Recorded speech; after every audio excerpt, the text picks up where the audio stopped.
The Chicago Sky get a much-needed win to close the gap between them and the Los Angeles Sparks. We're going to talk a little bit about that game, and the WNBA reneges on their promise to offer charter flights for playoff teams. We're going to get to all that and more right after this. Welcome to Chicago Sky Central, and here's your host, Haize.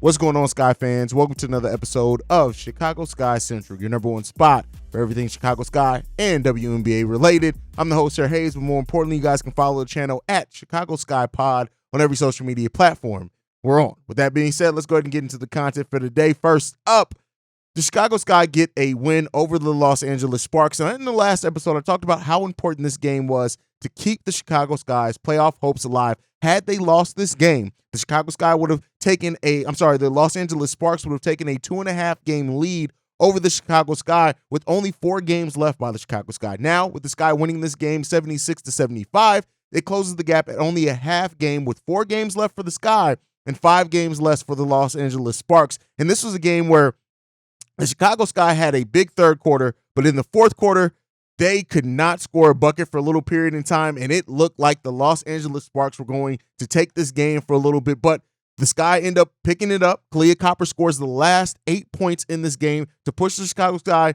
into the victory, right? The Chicago Sky outscored the Sparks 21-13 in that third quarter, right? And so as after being tied at the half, 43 points apiece, the Chicago Sky were able to really bring it together, and especially the second half for Kalia Copper. Kalia Copper in this game went 3 of 8 in the first half, but finished with 22 points, going 10 of 22 from the field. She was on fire in the second half of the game. Marina Mabrey also scores 14 points in this game as well, going 5 of 11 shooting in this one. And Morgan Birch stepping into the starting power forward spot for Elena Smith, who is in the concussion protocol. She scores 12 points, 3 rebounds, 1 assist, 2 steals in this game from Morgan Birch, who really looked the best she's had in the last couple of games as well. Elizabeth Williams, 8 points, 9 rebounds, 1 assist, 1 steal, and 5 total blocks. Elizabeth Williams gave the Los Angeles Sparks a block party in LA that they weren't quite ready for, and it was good to see, again, Elizabeth Williams being that defensive anchor and so much more for that, really. Me calling her the defensive anchor for the Chicago Sky in a lot of ways undercut her importance for the Chicago Sky team. But let's not overlook either. Dana Evans finishes with only 7 points, but she hits a big 3 for the Chicago Sky down the stretch of the game that was needed as well. And so we only get 13 points off the bench in this game overall. But I'll tell you what, Dana Evans, her 7 points were important. Everybody's points were important, especially in a game where you only win by 1 point, right? But Dana Evans just being that defensive factor as well that she's always been this whole entire season for the Chicago Sky. And it is. And Kalia Copper, with her scoring a game-high 22 points, said this team has growth throughout the season. We're trusting each other and know what's ahead and what we're playing for. Having our backs against the wall is good for us. We're working things out and keeping our composure and making a push.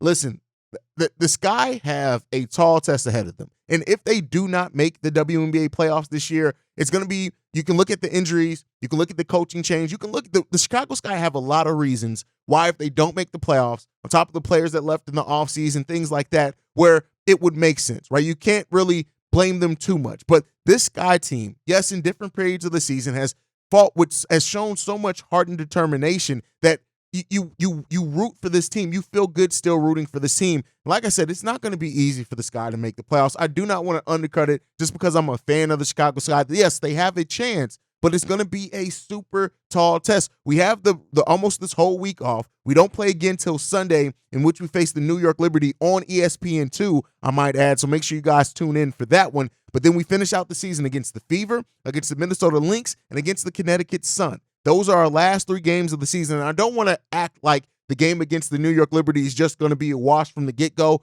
But listen, that team is firing and clicking on all cylinders at the right time. And the New York Liberty really look like a team that I just don't know if anybody's really going to be able to contain what they have going on. But when you look at the Chicago Sky schedule, yes, we face the Indiana Fever, who are definitely a worse team than us. But the other 2 teams that we face to end this season are playoff teams in the Connecticut Sun and the Minnesota Lynx, who are both respectively the Connecticut Sun, the 3rd overall seed going into the playoffs, and the Minnesota Lynx, the 7th seed, right? So it's playoff teams that they're facing, right? 3 out of our last 4 games are all against playoff teams. So the Chicago Sky don't even have the benefit of being able to be bottom feeders and feasting off that way. They have to come in prepared. They have to play their defensive brand, and hopefully the time that we have between our game yesterday and today and the game on Sunday, it allows Elena Smith to come back from the concussion protocol, because we're going to need her. We're going to need all hands on deck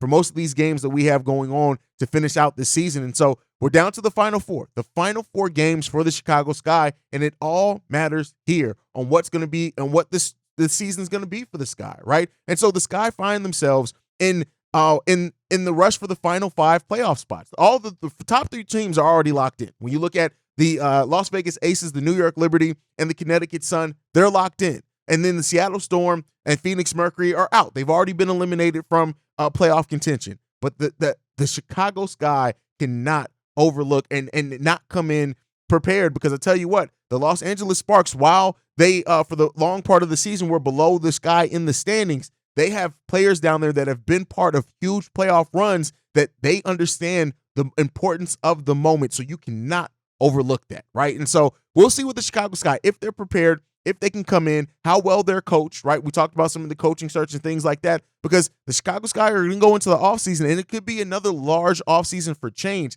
Maybe not as much change for the roster, right? Which you still have your parts of the roster that could absolutely change every offseason, but probably a new coach, probably a new GM. We already have two new people who've been added to the ownership group over the course of this season, from it starting till now. This is going to be an interesting off season for the Chicago Sky, but let's see if they can make it a little bit more interesting down the stretch, right? With how they perform in these last 4 games, going to be hugely important for the Sky. But before we go, you guys know I like to go around the W with news. I'm just going to focus on one thing today, right?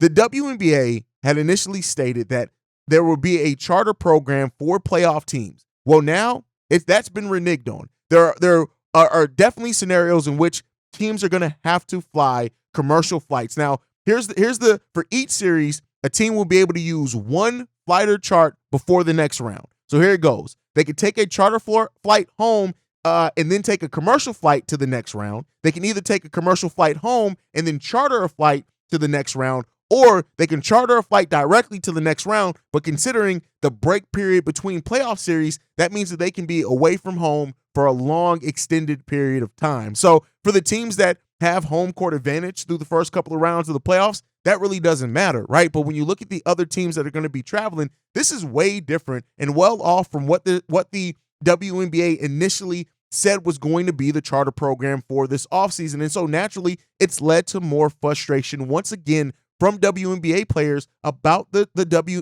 league's flight situation. This is why in that survey we talked about in the last episode, you saw the flight situation and travel be such an important problem for players in this league, outside even above pay was flights listed on this in this scenario. So it's unfortunate that a professional league it can't support its players in getting them off commercial flights. And we've already talked about the difficulty that WNBA players have with their travel, right? It's because flights get canceled. They have long layover times. They have all this, and these are professional athletes. And again, I understand that they're not going to be, or the WNBA does not have the money of the NBA. I understand that wholeheartedly. But this is something that it's going to be a big button topic and issue in the next CBA. You cannot overlook that at all. It's going to be a huge topic for the WNBA, because this is major, man. And this is something that the players, the frustration and the voice from the players has gotten progressively louder on the situation and scenario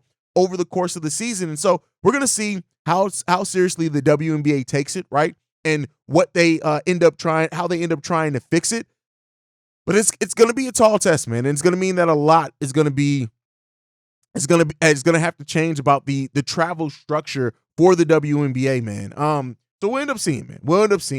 But that's really it for today. I'm not going to belabor the point. We'll have a couple more episodes over the course of this week. We got plenty of time between now and Sunday's game to go around the W multiple times, kind of talk about how the playoff standings are shaking out. Hopefully we can get players more healthy. I will say this. It was nice to see Rebecca Gardner be able to hit that half-court shot at practice, and her just being amongst her teammates and things like that. She's not going to return this season, I don't think, right? but especially with 4 games left. But it's just good to see her amongst the other ladies, them having fun. There's been like this season, while it's been a taxing one, while it's been a disappointing one for a lot of Chicago Sky fans with just, losing it, coming in with the initial excitement where the Chicago Sky were looking like one of the better defensive teams in the league, and for it to go the way that it's going, it's been a definitely frustrating one. Losing Isabel Harrison, we're losing Rebecca Gardner, right? Losing these players for the majority of the season, well, the whole entire season. Basically, Rebecca Gardner played in 2 games, I think, but Isabel Harrison did not get to see the court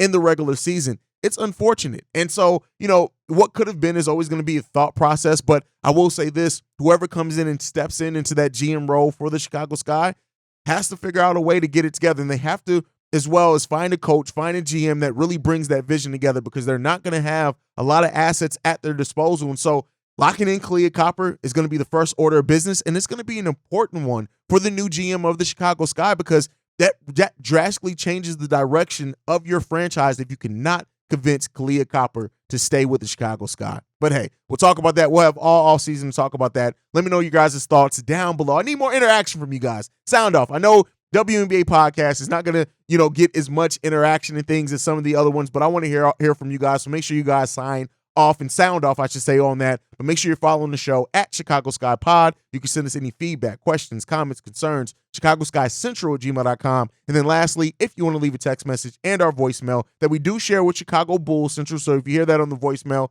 don't be alarmed. But the number to do so, 773-270-2799. We are the #1 spot for everything Chicago Sky and WNBA related. And like I like to end every episode on, I'll see you guys the next time we go to Skytown. Peace, y'all. This has been a presentation of the Break Media.